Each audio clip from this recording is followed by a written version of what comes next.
अस्सलाम वालेकुम dear FSc students government degree college for women कैरोपर का आज जो हम टॉपिक स्टार्ट करने जा रहे हैं वो है इलेक्ट्रिक फ्लक्स। इलेक्ट्रिक फ्लक्स का टॉपिक स्टार्ट करने से पहले मैं आपको बताऊंगी electric flux through surface normal to E के बारे में। यहाँ पे देखिए इलेक्ट्रिक फील्ड लाइंस यहाँ से पास आउट हुई। These are electric field lines, these are electric field lines, these are electric field lines, and this is area A, and this diagram shows the area B. First diagram shows the area A and this shows the area B, and these are electric field lines passing through the surface area, and the topic is electric flux. Electric flux क्या है? Electric flux is a Latin word which means to flow. Flux एक लातिनी word है जिसका मतलब flow करना है। In electrostatics it can be defined as, electrostatics में हम इसको ऐसे डिफाइन करेंगे, it can be defined as the number of field lines passing through certain area element.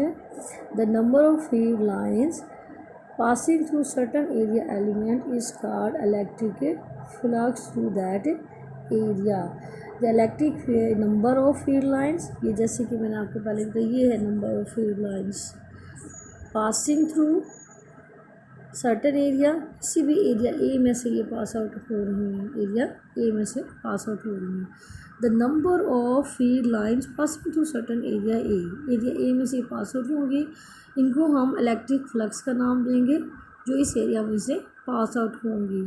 And then next इसमें देखिए electric flux through an area is defined as, electric flux through an area is defined as the scalar product of electric field, scalar product of electric field intensity E and vector area A. देखिए mathematically phi is equal to E dot A. E is the electric field intensity and A is the area. Dot shows the scalar product between E and A, and phi is the shows the electric flux, and electric flux through an area is defined as the scalar product of electric field intensity E and vector area A. Mathematically phi is equal to E dot A, E और A का scalar product, and phi is equal to E A cos theta, where theta is the angle between E and A. Theta E और A के दरमियान angle को show करता है। Next हम इसके पॉइंट्स आप देखें कि dependence of electric flux. Electric flux किन किन चीज़ों पर डिपेंड करता है? Electric flux depends upon number 1 number of electric lines of force per unit area, मतलब ये number of electric lines of force कितनी यूनिट एरिया में से पास आउट होंगी। ठीक है, एक तो इस पर डिपेंड करता है। सेकंड है area of surface. Area of surface mean यानी इस सरफेस का एरिया कितना है। फॉर एग्जांपल ए और बी आपको डायग्राम में दिखा है, इस सरफेस का एरिया कितना है। सेकंड इस पर डिपेंड करता है। थर्ड है orientation of the surface. Surface की ओरिएंटेशन मीन क्या है? डायरेक्शन किस साइड पे। ये जो arrow sign shows the direction of electric field lines, show the direction of electric field lines. And for हमारे पास इलेक्ट्रिक फ्लक्स देखिए 3 पॉइंट्स हैं इनमें जो डिपेंड करता है। एक तो number of electric field lines, number of electric field lines of force per unit area, area of surface, and third है ओरिएंटेशन ऑफ द सरफेस। अब हमारे पास इससे रिलेटेड कुछ केसेस हैं। फर्स्ट यानी कि मैक्सिमम फ्लक्स कब होगा, मिनिमम फ्लक्स कब होता है, ज़ीरो कब होता है। इसके लिए फर्स्ट ऑफ ऑल आप इसकी डायग्राम को गौर से देखें। ये हमारे पास सरफेस एरिया है, ये arrow sign show the direction, and is the unit vector, and show the unit vector. And second diagram आप गौर से देखिए, ये हमारे पास एरिया ए है, इसमें से इलेक्ट्रिक फील्ड लाइन से पास आउट हो रही हैं। Arrow line shows the direction of electric field lines, E shows the direction of electric field intensity. E and A are in the same direction, these are parallel to each other. ये दोनों एक दूसरे के parallel हैं, और angle इनके दरमियान के एंगल थीटा है, between them theta is equal to 0, because E and A are parallel to each other, दोनों एक दूसरे के पैरेलल हैं। तो यहाँ पे हमारे पास इक्वेशन है जैसे phi is equal to E dot A, and यहाँ पे देखिए phi is equal to E dot A, जैसे कि मैंने आपको पहले भी बताया था कि electric flux is the scalar product of E and A, and theta is the angle between E and A. So phi is equal to E dot A and phi is equal to E A cos theta. Phi is equal to E A cos 0 because the angle between E and A is 0. E and A are parallel to each other. जैसे कि मैंने आपको यहाँ पे बताया है. यहाँ पे देखिए इस डायग्राम में गौर से आप देखें कि E and A are parallel to each other. Angle theta is equal to 0. Put this value in equation. यहाँ पे cos 0 you know cos 0 is equal to 1 and phi is equal to E A 1. अब यहाँ पे हमारे पास इसकी value phi is equal to E A, which is the maximum value of electric flux. ये electric flux की maximum value को show करती है जब E and A when E and A are parallel to each other, then the value of electric flux is maximum. Electric flux की value maximum होगी. Second case आप देखें, इसके लिए first of all see the diagram. यहाँ पे देखिए vector area, ये जो ब्लैक रेक्टेंगल फॉर्म आपको नज़र आ रही है, एरिया को शो करती है. Area A, the arrow sign shows that the area A is perpendicular to E is the electric field density, A is the area. These are two perpendicular to each other, एक दूसरे के perpendicular है, making an angle 90. Theta is equal to 90 and A is E and A are perpendicular to each other. E और A एक दूसरे के perpendicular हैं. यहाँ पे देखें जब एक दूसरे के परपेंडिकुलर होंगे तो आप देखें phi is equal to E dot A, phi is equal to E A cos theta and theta is equal to 90. Cos 90 you know is equal to 0. So phi is equal to E A 0 mean phi is equal to 0, क्योंकि 0 की वजह से सारी equation 0 हो जाएगी आपकी. ठीक है, इस डायग्राम के मुताबिक आप देखें ई एंड ए एक दूसरे के परपेंडिकुलर हैं. And this is the second case. In this case, electric flux is minimum when E and A are perpendicular to each other. Third case is that when area is inclined at an angle theta with the lines.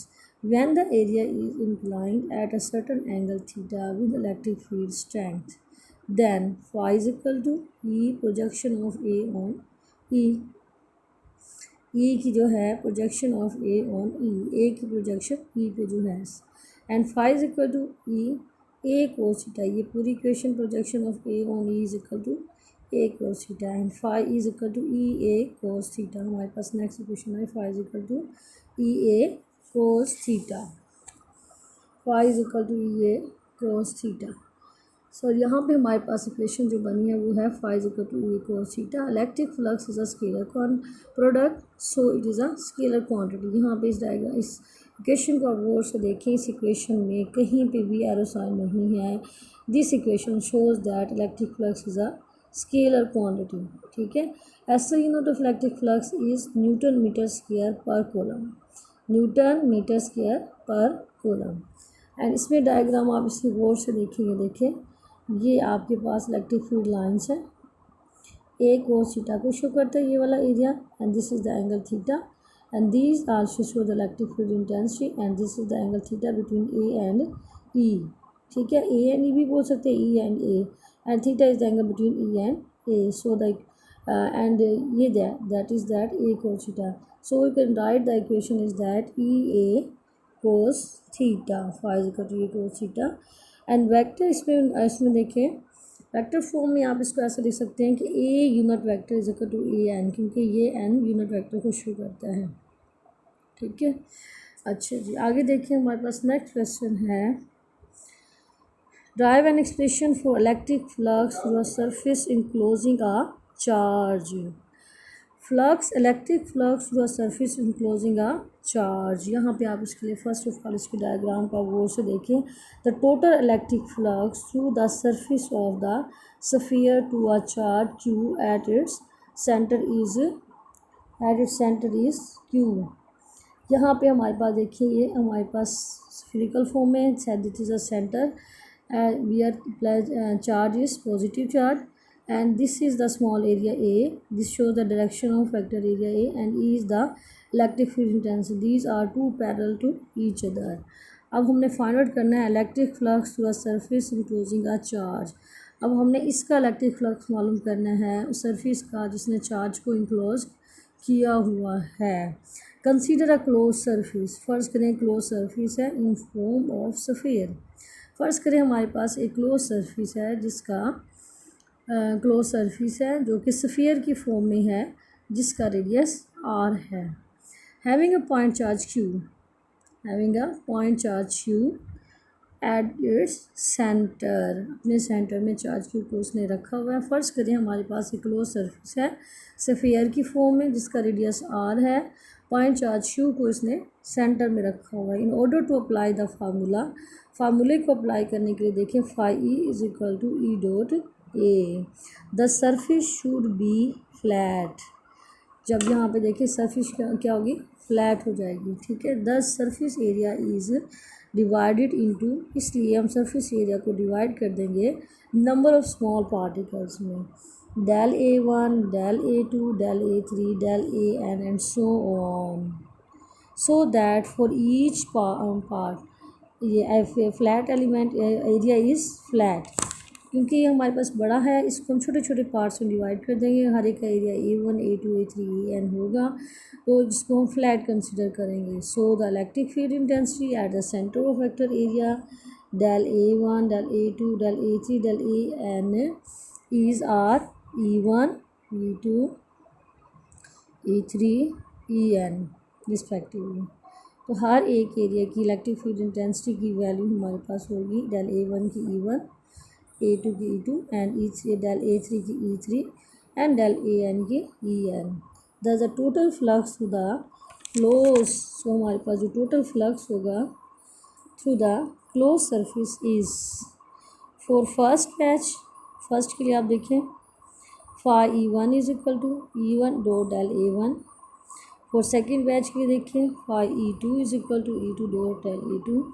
For third batch के लिए phi E3 is equal to E3 dot del A3 and so for the nth batch के देखिए phi EN is equal to EN dot del AN। The total electric flux through the close surface will be phi is equal to phi E1 plus phi E2 plus phi E3 and plus phi EN. Put the values of phi E1, E2, E3 and EN in this equation. Phi E is equal to E1 plus dot del A1 plus E2 dot del A2 and plus E3 dot del A1 3 and EN dot A del N, and that as the direction of electric intensity in electric area A is same at each patch, हर point पे आप देखें कि इसकी direction same है। Charge Q आपको नज़र आ रहा है सेंटर में और direction direction arrow sign shows that direction is outward to this surface, direction is outward, so that the angle between them is 0, theta is equal to 0, so that the equation phi is equal to E del A1 cos 0 plus E1 del A1 cos 0 plus E2 del A2 cos 0 plus E3 del A3 cos 0 and plus EN del EN cos 0. We know cos 0 is equal to 1. So put the value of cos 0 is equal to 1 in this equation. Now the equation is that E1 del A1, that is, and the final equation is phi equal to E1 del A1 plus E2 del A2 plus E3 del A3 and plus EN del EN. After this the value is that as all the surface element are at equal distance from Q, क्योंकि तमाम surface element charge Q से equal distance पे हैं, equal फासले पे हैं, बराबर फासले पे हैं, so E1 is equal to E2 and E2 is equal to E3 is equal to EN। E1, E2, E3, EN सबकी वैल्यूज़ इक्वल होगी and that is equal to E। अब ये सारी वैल्यूज़ हम इस इक्वेशन में पुट करेंगे, जहाँ पे E1, E2, E3, EN है वहाँ पे हम E पुट कर देंगे and phi is equal to E common आ जाएगा यहाँ पे del A1, del A2, del A3 and del EN, हम इसको ब्रैकेट में शो करेंगे। इधर देखिए आप नेक्स्ट डायग्राम,